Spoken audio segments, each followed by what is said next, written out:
and welcome back to my channel Pickle Code. In the previous video, we were talking about the game guessing the number which we have assigned, or we need to just guess the game. So if you did not watch the video, the link is given in the description. You may go and watch it. And if you did not subscribe to my channel, do subscribe for more interesting updates. So this blog is about the written statement which we are implementing in every video or program which we have performed up to now. So let us see what is this written statement. This form of return statement must be used when the return type value type for the statement has been declared something other than void. So something other than void in the sense if we are going to declare this int statement, then we have to return to some integral value. So this return statement implies to every statement other than void which we are going to declare. So if we are going to miss the return statement, then our output will not be satisfied.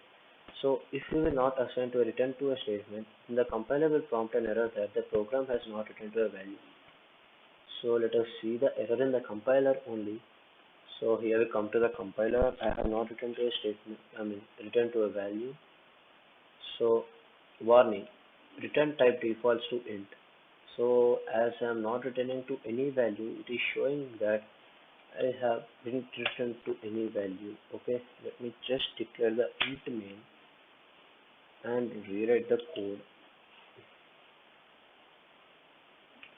So let us just rewrite the code. Int main. I'll just again print the program.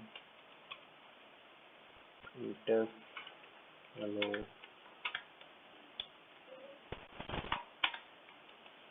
world. Okay, and the program is included. So this compiler has been inbuilt with some commands. Let's say it's not showing any errors. It's like, yeah, a program is not being compiled. It is compiled, but we are not able to see the output. So let us just write the return statement and just see what our output will be. So let us just write it. Yes, here we go. Yeah, here we write it again once. Turn to 0. So we just compile it. See, our program here now will be executed. So if you forget this statement, then your program or code will not go further ahead. So let us just go back and discuss about the return statement. Okay, yeah. So if the expression results in a value that's different from the return value type in the function header, the compiler will insert a conversion from the type of expression to one required. So if our expression in a value is different from the return statement we are going to return to, then the compiler will insert a conversation saying that we need to return to the expression which we are going to assign. So it is the condition. So again we will go back and see if expression results in a value that different from the return type value in the function header, then the compiler will insert a conversation from the type of expression to one required. So the compiler will itself insert a conversation telling that we need to return to the type of expression we have declared above. So if we consider an example that we have an int variable data type which have some error, then the header file will convert the program into float, and showing with the float, then float will convert into int. So here's a small example. If we have an int variable which have some error, like the spelling mistake might be the error, let us just write in, then it will the compiler will convert it into float. Then the program will be converted into float, and then afterwards again float will be converted into int. So in the upcoming blocks, let us see how to convert the data type into another data type. So if at all the error isn't rectified, then the compiler will prompt a message that there is some error. So if this conversion is not going to work out, then the compiler will prompt a message saying that there is some error. So sometimes it may work and sometimes it may not work. So we have to be a little bit careful while writing code. So we can assign multiple return values which will increase the complexity of the program.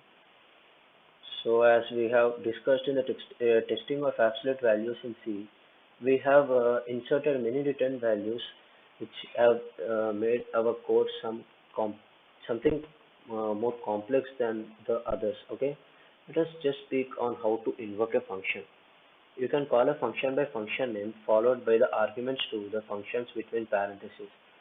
So we can call a function by inserting the function name followed by the argument, like we need to pass the function between parentheses. So this all should be included within the parentheses. When we call the function, the values of the arguments that you specify in the call will be assigned to the parameters of the function.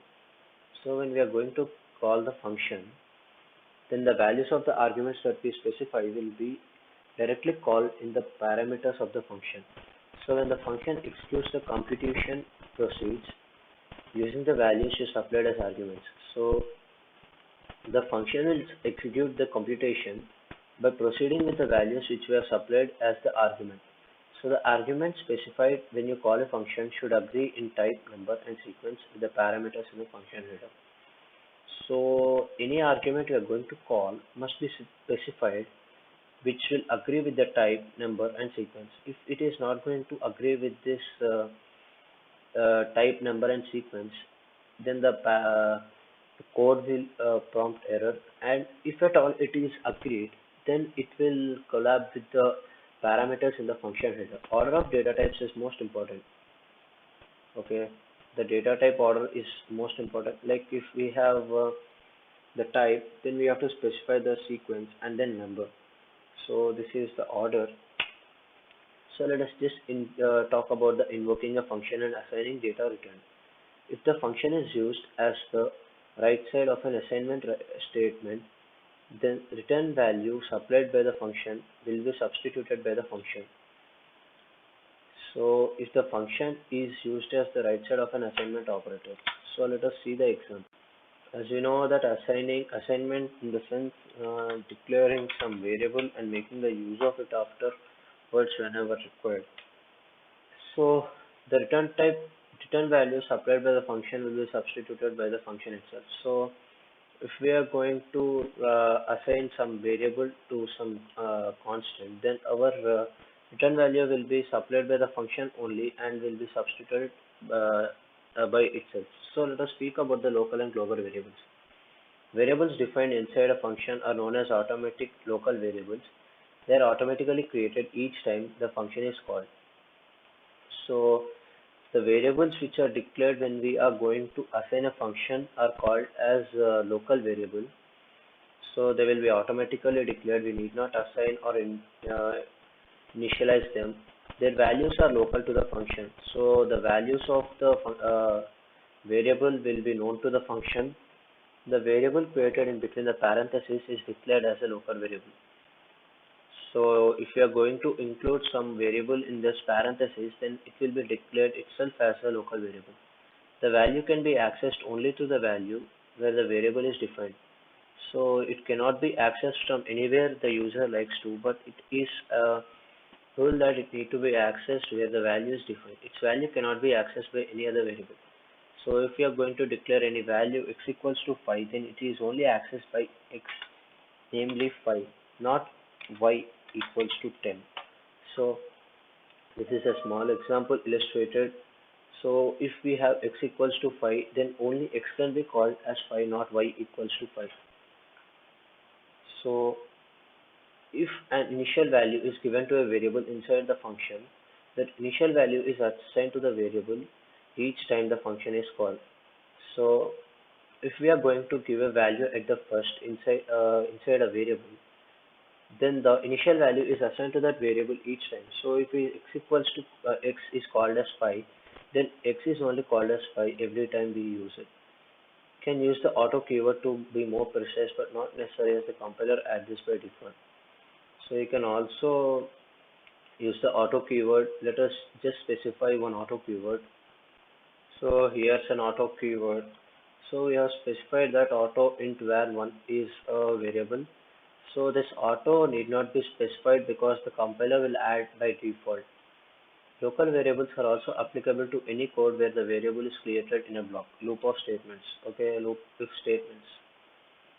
Loop column if statements. Okay. This can also be, local variable is also applicable to any code where the variable is declared in a block. So if we have a for if loop, so if x equals to 5, sorry, 5, then we need to just print some statement that even. Okay. So this can be utilized this way also, the statement means. So let us just discuss about the global variable also. Global variables values can be accessed by any function in the program. This will increase the complexity of the program also. Okay, a global variable is the lifetime of the program. This will be in the program until unless the user wants to delete it. Global variables are declared outside of any function. So a difference between local and global variable is that local is declared inside the function, but global is declared outside the function. Does not belong to any function, so it need not be belong to any function. So if x equals to some number 10, then this can be accessed by any other variable also. So y can also be accessed by 10. So any function in the program can be changed by the value of the global variable. So you can change the variable to y or x, but then in the case of local variable, if once x is equals to 5, then it will remain the same until unless you change it. But you can make changes in the global variable. If there is a local variable declared with the same name, then within the function, the local variable can mask the global variable. So if this one local variable is declared by some name, with the same name of the same with the global variable, then the local variable can cover the global variable also. Global variable is not accessed and prevented it from being accessed. So it can also not be accessed, and it also makes sure that it will not be accessed by anyone. Don't use the same names for assigning values. So here's an example. Int my global equals to 0. So this is a global variable declared. And then afterwards, int my local main equals to 0. So can access my global and my local. Void my function. Int x can access my global and x cannot access my local. So this is a local variable. So my global can be accessed, but x cannot be accessed. So I think I made myself clear about the local and global variables, and also about the invoking a function and returning to a value. So for more videos and interesting updates, to subscribe to our channel Pickle Coder, share it across your friends, and do not forget to click on the bell icon for interesting notifications on C programming language. Thank you, and signing off for today.